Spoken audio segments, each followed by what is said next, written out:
Bunso Migs Malino inalala ang kanyang nakaraan, buong detalye alamin.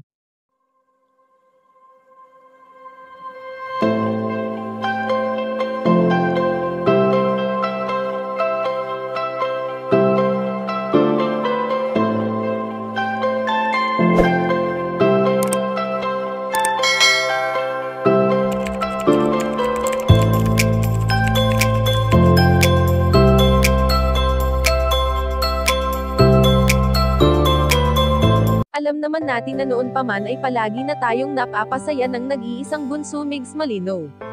Sa nakalipas na ilang taon sa buhay niya, ay puro kasiyahan at kalokohan ang kanyang ibinabahagi lalo na nga noong nagtambal sina ng yumaong si Cutie Mahal.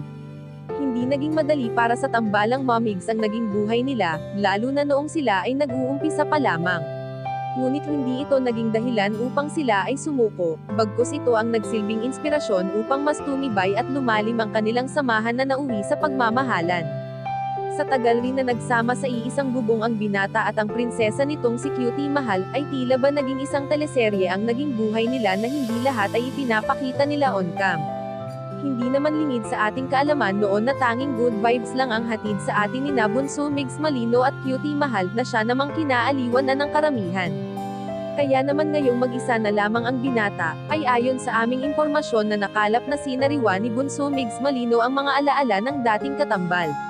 Kung ating mapapansin sa larawan ay tila ba totoo ang manikang ito kung ituring ng binata, at dito ay makikita natin na talagang masaya ito. Dahil ang manikang ito ay animoy si Cutie Mahal na muling nabuhay upang makasama ni Bunso Migs Malino. Kayo mga ka-chika, anong masasabi nyo dito? Please leave the comment and don't forget to subscribe.